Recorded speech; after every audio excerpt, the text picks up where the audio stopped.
The runway was right there, clearly visible to the pilots. With the tower talking them in and fire trucks already rolling, everything was in place for a safe emergency landing. And then it wasn't. Some crashes happen in an instant, without a chance. But the disasters in this video are different. These are the flights that almost made it, the ones where the crew fought for every second, where the solution was within reach, sometimes in feet, and where something went wrong at the very last moment to take it all away. Subscribe to Terra Obscura. Let's begin.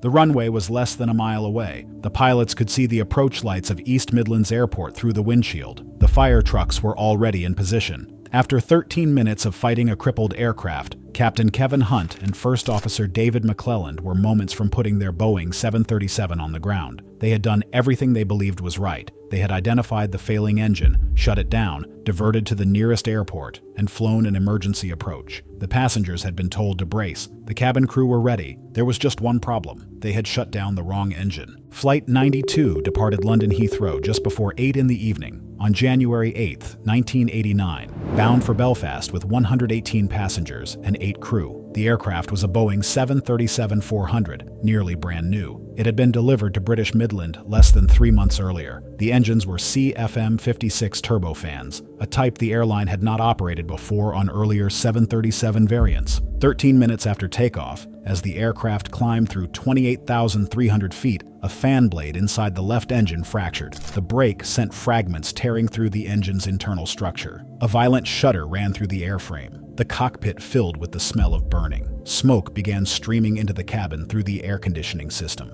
Captain Hunt disconnected the autopilot and took the controls. He asked McClelland which engine was causing the trouble. McClelland first seemed to identify the left engine, then corrected himself and said it was the right one. On older 737 models, air for the flight deck came from the right engine. If smoke entered the cockpit, it was logical to suspect the right engine, but the 737-400 used a different configuration. Both engines fed the air conditioning system. The smoke entering the cockpit was actually coming from the damaged left engine. Neither pilot had been briefed on this difference. There was nothing in their training that addressed the change. They applied experience from older aircraft to a newer one, and their experience was wrong. Hunt throttled back the right engine. The vibration decreased. This seemed to confirm their diagnosis. What they did not realize was that reducing power on any engine can reduce vibration across the airframe. A coincidence had reinforced a fatal mistake. They shut down the right engine completely. The healthy engine went silent. The damaged left engine, still running, was now the only source of power. For the next several minutes, it held together. The aircraft descended toward East Midlands Airport and was cleared for an approach to runway 27. The crew configured for landing. Everything appeared under control. Then, at 900 feet above the ground, less than 2.5 miles from the runway threshold, the left engine gave out. The fractured fan blade had been tearing the engine apart from the inside for over 10 minutes. Now, with increased power demands during the approach,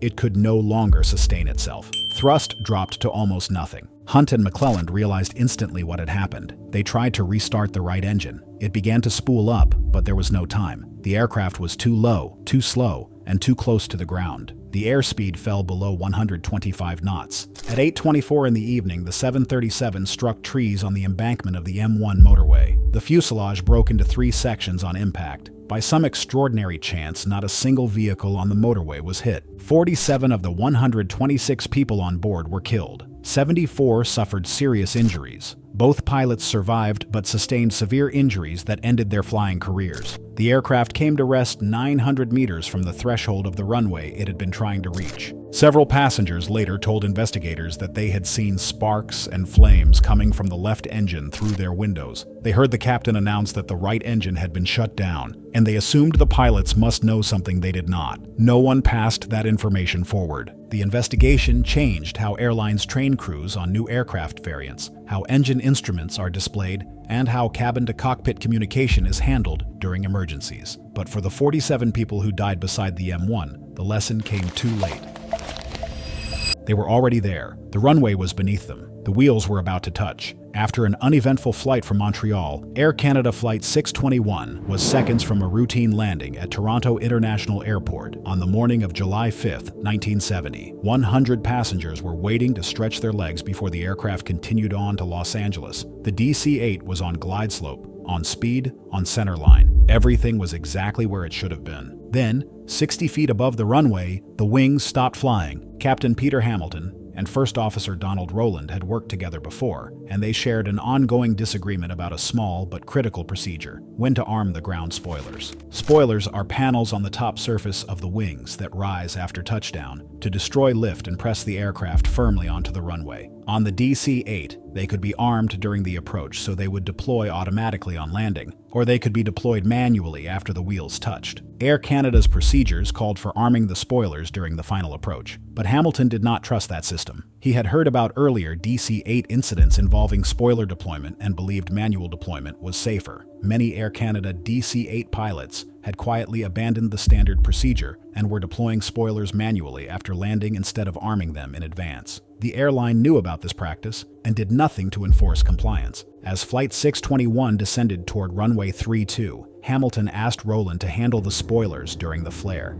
He wanted Rowland to deploy them manually at the moment of touchdown. Rowland understood the instruction differently. He moved the spoiler lever while the aircraft was still 60 feet in the air. The effect was instantaneous. The spoilers rose on both wings, destroying the lift that was keeping the aircraft airborne. The DC-8 dropped out of the sky and slammed onto the runway with catastrophic force. The impact was so violent that the number 4 engine, mounted on the right wing, was ripped from its pylon and fell onto the runway. The right wing fuel tanks ruptured. Fuel began pouring from the shattered wing structure. Hamilton immediately applied full power and pulled the aircraft back into the air. It was a go-around, the standard response to a botched landing. For a moment, it seemed like the crew might recover the situation. They requested another approach. The tower told them runway 32 was closed because of debris and directed them toward another runway. But the aircraft they were flying was no longer intact. The right wing had been fatally compromised by the impact. Fuel was streaming from ruptured tanks. Somewhere inside the damaged wing structure, that fuel found an ignition source. 2.5 minutes after the hard landing, the first explosion tore through the right wing. Passengers on the left side of the aircraft could see flames erupting from the wing through their windows. The crew was still flying, still trying to bring the aircraft around for a second approach. Seconds later, a second explosion detonated. More wing structure disintegrated. Then a third explosion sheared off the outboard section of the right wing entirely. With the wing gone, the DC-8 rolled violently and entered an uncontrollable nosedive. The aircraft struck the ground in a farmer's field in what is now the city of Brampton, Ontario. All 100 passengers and 9 crew members were killed.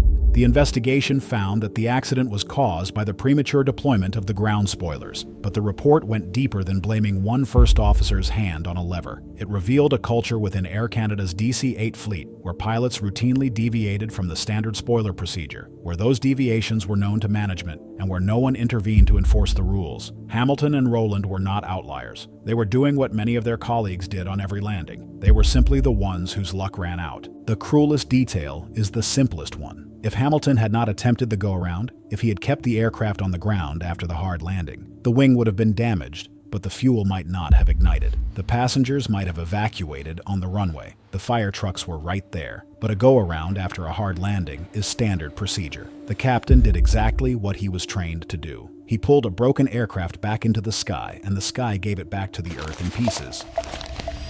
Twice the DC-9 descended toward the runway at Princess Juliana International, and twice the crew pulled up because they could not align with the strip between the hillside and the Caribbean Sea. The island was right below them. The runway was right there, and they still could not get down to it. When they finally turned away, they had burned so much fuel that there was not enough left to reach safety anywhere else. ALM Flight 980 was a scheduled service from JFK to St. Martin, operated for ALM Antillean Airlines by Overseas National Airways. The aircraft was a McDonnell Douglas DC-933. 57 passengers and 6 crew members were on board. Captain Ballsy DeWitt was in command, with First Officer Harry Evans and Navigator Hugh Hart in the cockpit. The flight south was uneventful. The problems began only as Flight 980 approached its destination. Air traffic control informed the crew that weather at Princess Juliana Airport had dropped below landing minimums. Thunderstorms were moving across the island. Visibility was poor. The runway was closed. DeWitt made the correct decision and began diverting to San Juan, Puerto Rico, the designated alternate. Then the tower called back. The weather had improved. Visibility was reported as good enough for the approach. The airport was open again. DeWitt turned back. The crew calculated that they could attempt a landing and still divert if it did not work out. The numbers looked tight, but acceptable. What they did not know was that the reported improvement was only a brief gap between storm cells. By the time they arrived overhead, the weather had worsened again. Rain was heavier than reported. Visibility was worse than what the tower had passed along. The DC-9 descended for its first approach. The crew followed the procedure, broke out of the clouds, and found themselves misaligned with the runway. At St. Martin, the runway sat in a position that made alignment difficult in bad weather, with terrain on one side and the sea on the other. There was no room to force it. DeWitt called for a missed approach and climbed away. He came around for a second attempt. Again, the aircraft descended through the rain. Again, the crew searched for the runway. Again, they came out of the clouds without a safe alignment. DeWitt pulled up a second time. By then, the fuel situation had changed sharply. Each missed approach had required a climb, and each climb burned fuel they could not spare. The navigator calculated that they had enough fuel left to reach St. Thomas if they left immediately. They left, but the margin was already razor thin. The crew then turned towards St. Croix, which was slightly closer. As they climbed, they checked the totalizer and saw a far lower figure than expected. Whatever had gone wrong, whether the fuel had been miscalculated,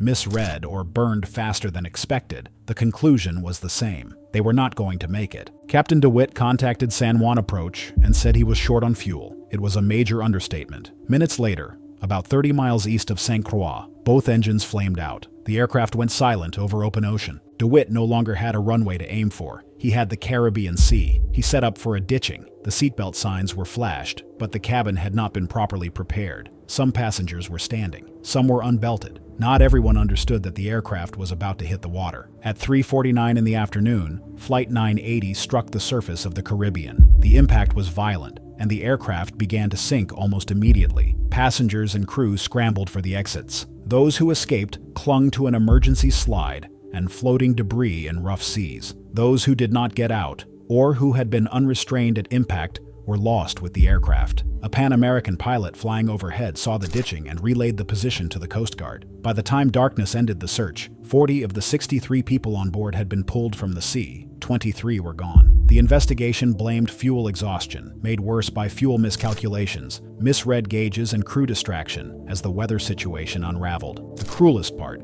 is that Flight 980 had already reached the airport. Twice the crew descended toward the runway. Twice they made the correct decision not to force a bad landing onto a short, unforgiving strip.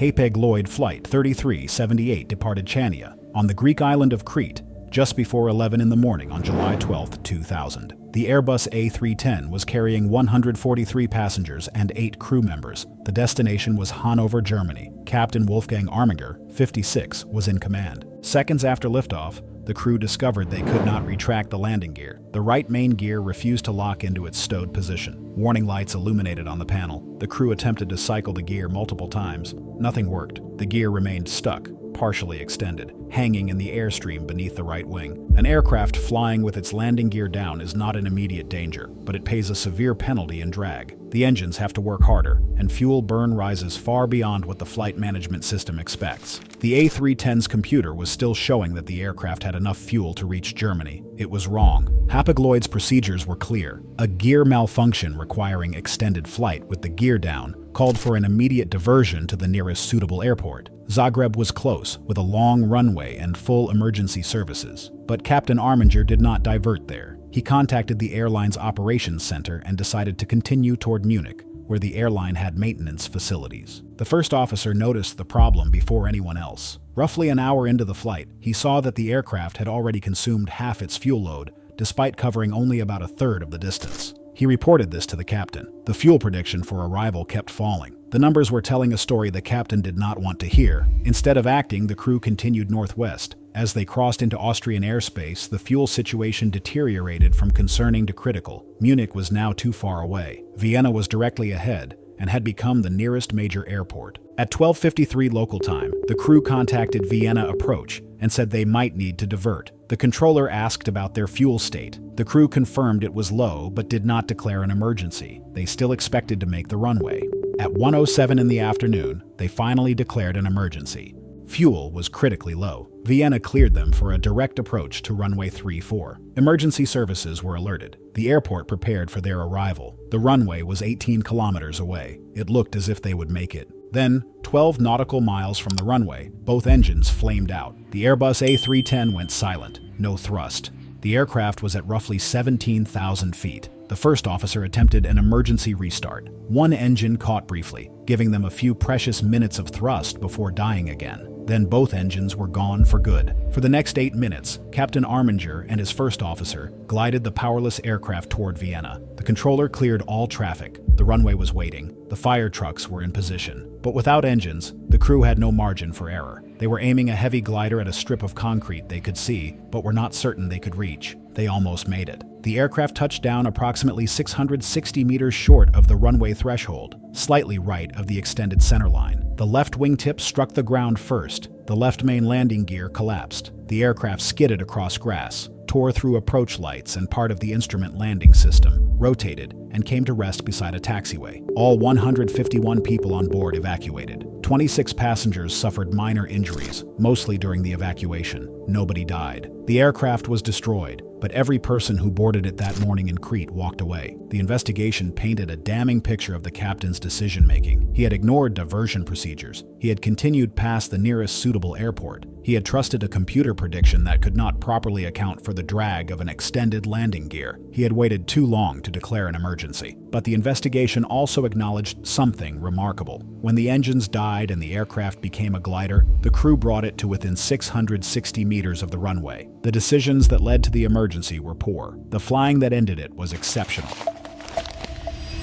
The Canadian military was already there. At Resolute Bay, deep in the Arctic, Operation Nanook had brought in firefighters, medics, search teams, and extra controllers for a simulated plane crash exercise. On August 20th, 2011, the simulation became real. First Air Flight 6560 was a charter flight from Yellowknife to Resolute Bay. The aircraft was a Boeing 737-200 Combi, carrying 11 passengers, 4 crew members, and cargo for the community. Resolute Bay was a remote gravel airstrip with very limited normal emergency support. But because of the military exercise, rescue crews were already on site. The problems began during the descent. The crews started the approach late, leaving the aircraft higher and faster than it should have been. They lined up for the instrument approach to runway. Then several things went wrong at once. The aircraft's compass had drifted. The heading shown in the cockpit was 17 degrees off. So when the autopilot turned the aircraft toward final approach, it was actually guiding the plane to the right of the runway centerline toward a hill. Then the situation got worse. During the turn, the autopilot stopped tracking the localizer and switched to holding heading. The aircraft kept drifting east. The first officer saw the problem. His instruments showed they were off course. He called it out. He tried to warn the captain, but he did not push hard enough, and the captain, already busy managing the approach in bad weather, did not grasp how serious the deviation had become. The aircraft descended through cloud,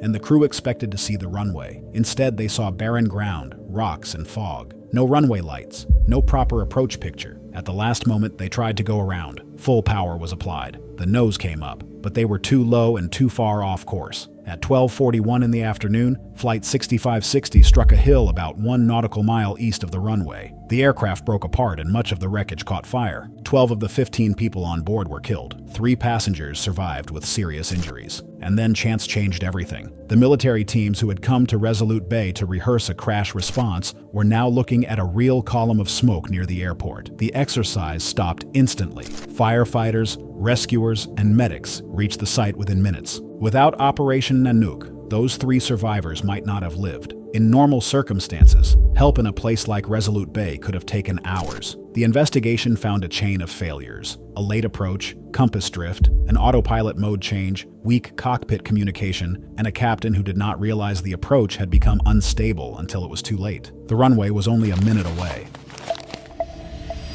The fishing season on the Bering Sea coast had ended days earlier, and the men were stranded in Unalakleet, a Yupik village on the western edge of Alaska. Bad weather had canceled flights in and out of the village for several days. Food and lodging were running short. When the ceiling lifted slightly on the morning of June 2, 1990, MarkAir dispatched 2 Boeing 737s from Anchorage to bring everyone home. The first, Flight 3087, would fly out empty and pick up as many passengers as it could carry. Flight 3087 departed Anchorage at 8:28 in the morning with 4 crew members and no passengers. Captain Glenn Smith had extensive experience on the Boeing 737. First Officer Robert Fell was far less experienced. He had only recently completed supervised line training and had very little time on the type. 2 flight attendants rode in the empty cabin. Unalakleet Airport sat on a narrow spit of land where the river met the Bering Sea. At the time, the main runway was unpaved gravel. The airport had a localizer to guide aircraft toward the runway centerline, but no glide slope. That meant the approach to runway 14 was non-precision. The crew had horizontal guidance, but they had to manage their own descent using altitude restrictions on the chart. As the aircraft cruised at 31,000 feet,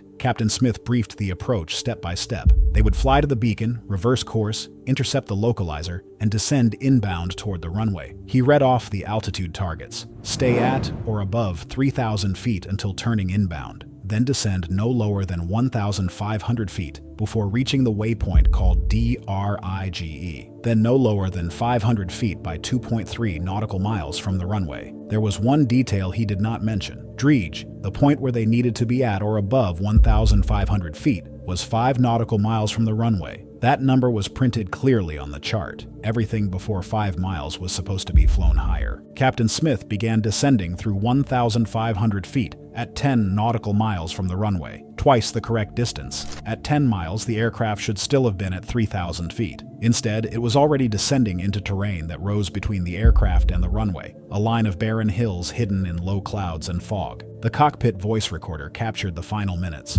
First Officer Fell, sitting with the approach chart open in front of him, did not challenge the descent. Captain Smith had told him during the briefing to speak up if he saw something he did not like. But Fell, only weeks out of training and flying with a captain far more experienced than himself, said nothing as the altimeter continued down through numbers that did not match the chart in his lap. At 9:37 in the morning, 7.5 miles from the runway, the Boeing 737 struck the top of a treeless hill at approximately 200 knots. The aircraft hit in a shallow nose-up attitude and broke apart on impact. The fuselage tore into sections and wreckage scattered across the tundra. There was no fire. Captain Smith, First Officer Fell, and Flight Attendant Sonia Nelson were found in or near the forward sections of the wreckage. All three had survived with relatively minor injuries. The second flight attendant, Michelle Saint-Amour, was found farther back along the debris trail, still strapped into her seat after it had been torn from the cabin floor and thrown clear. She was badly injured, but alive. All 4 crew members survived. Ground crews in Unalakleet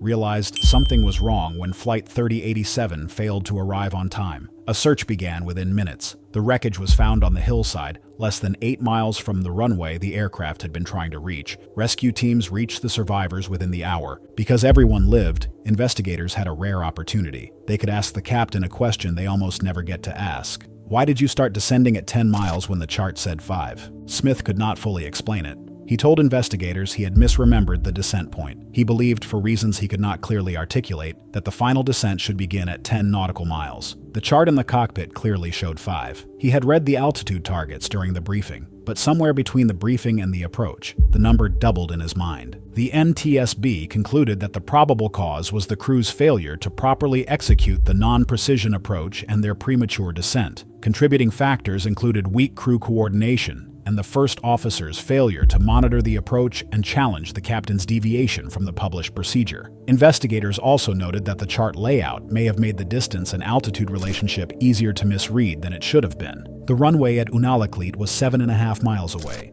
At approach speed, that was only about 2 minutes of flying time. The localizer was guiding them straight toward it. More than 100 stranded fishermen were waiting on the ground for the aircraft that was supposed to bring them home. Instead, it was sitting in pieces on a hillside just beyond the edge of town, because a captain remembered a 5 as a 10, and no one in the cockpit caught the difference in time. The crew had done everything right. Both engines on the right wing were gone, ripped away minutes after takeoff, and the 3 men in the cockpit of a crippled Boeing 747 freighter were still flying. They had declared an emergency. They had received vectors back to Schiphol Airport. They were turning onto final approach for runway 06. The airport was 6 miles away. The fire trucks were rolling. Amsterdam approach was guiding them in. The hardest part, surviving the initial failure, was behind them. All they had to do was hold the aircraft together for a few more minutes. They could not. ALM Flight 1862 had departed New York's JFK Airport the previous night, carrying cargo bound for Tel Aviv with a scheduled stopover in Amsterdam. The aircraft was a Boeing 747-200 freighter. It landed at Schiphol in the early afternoon of October 4, 1992, where cargo was adjusted, fuel was loaded, and a fresh crew took over. Captain Yitzhak Fuchs, First Officer Arnon Ohad, and Flight Engineer Gedalia Sofer prepared for the final leg to Israel. A single non-revenue passenger occupied a jump seat in the cockpit. At 5:20 in the afternoon, Flight 1862 lifted off from Schiphol and began climbing over the Dutch countryside. 6 minutes and 20 seconds into the flight, at an altitude of approximately 6,500 feet, the number 3 engine, the inboard engine on the right wing, tore itself free from its pylon. The separation was not clean. Boeing had designed the 747's engine pylons with fuse pins, metal connectors meant to fracture in a controlled way if an engine experienced extreme loads, allowing it to fall away without damaging the wing. But the fuse pin on engine 3 had been weakened by years of metal fatigue. When it failed, the engine did not drop straight down as designed. It swung outward and struck the number 4 engine, shearing it off as well. Both engines fell away, along with a section of the right wing's leading edge. In an instant, the aircraft had lost both engines on its right side, part of its right wing structure, and hydraulic lines running through the damaged area. With hydraulic pressure failing, the crew's ability to control the plane was deteriorating by the second. Captain Fuchs and his crew did not panic. They declared an emergency and requested an immediate return to Schiphol. Amsterdam approach cleared them for a direct approach to runway 06. The plane was still flying on its 2 left engines, but it was becoming increasingly difficult to control. Power on only the left side pushed the aircraft into a constant right turn. The damaged right wing was producing less lift than the left. The crew fought to keep the wings level using whatever control authority remained. For 8 minutes, they held it together. 8 minutes of fighting a machine that was trying to roll itself into the ground. The aircraft made a wide turn back toward the airport, descending through the evening sky over the eastern suburbs of Amsterdam. Then, on the final turn to line up with the runway, the plane's remaining control surfaces could no longer compensate. It was flying too slowly, configured with flaps extended for landing, and the aerodynamic damage to the right wing had reached a tipping point. The aircraft began to roll to the right. The crew applied full left aileron and rudder. It was not enough. The bank angle increased past the point of recovery.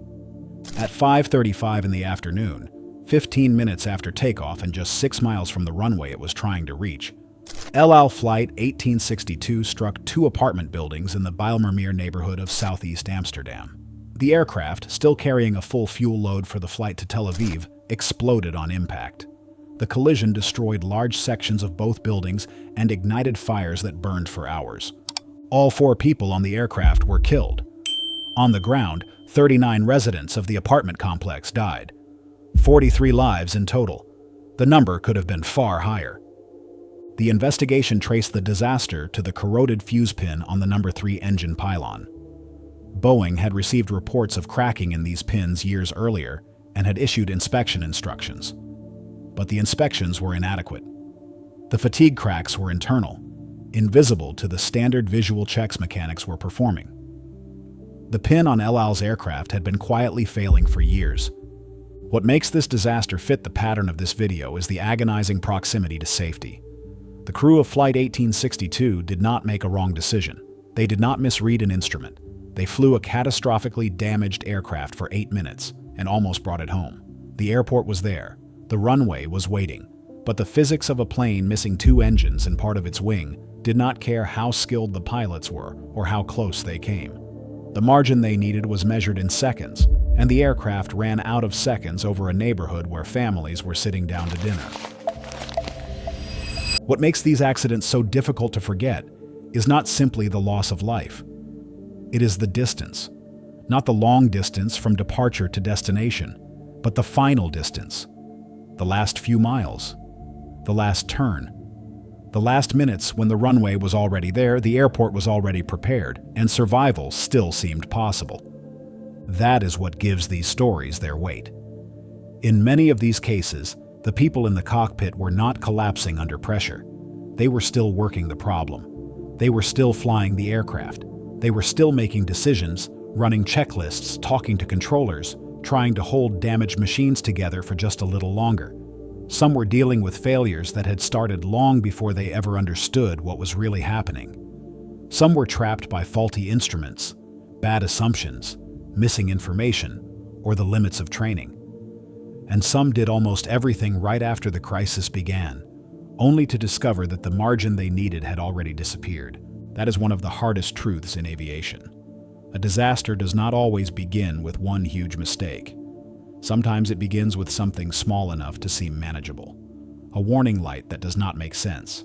A word that is not said clearly enough. A procedure done a little too early. A part that looks correct because it fits where it should not fit. A distraction that pulls attention away from the one instrument that matters most. On their own, these things can look ordinary. They can look survivable. And for a while, they often are. But aviation is unforgiving when several ordinary problems begin to overlap. That is why the final moments in these accidents feel so cruel. The crews could see what they were trying to reach. In some cases, the runway lights were already ahead of them. In others, the airport was only minutes away. Rescue vehicles were ready. Controllers were guiding them in. The hardest part seemed to be behind them. And yet that is exactly where the story turns, because close is not the same as safe. In the air, almost is not a victory. Almost means the aircraft stayed flyable just long enough to make the outcome feel unbearable. Almost means everyone on board came near enough to survival to see it, sense it, or believe in it, and still never got there. And that may be the real thread connecting all of these accidents.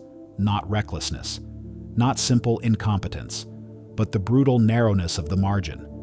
The fact that a flight can survive the first failure, survive the confusion, survive the emergency descent, survive the turn back toward the airport, and still be lost in the final seconds, because one missing piece of the puzzle was never found in time.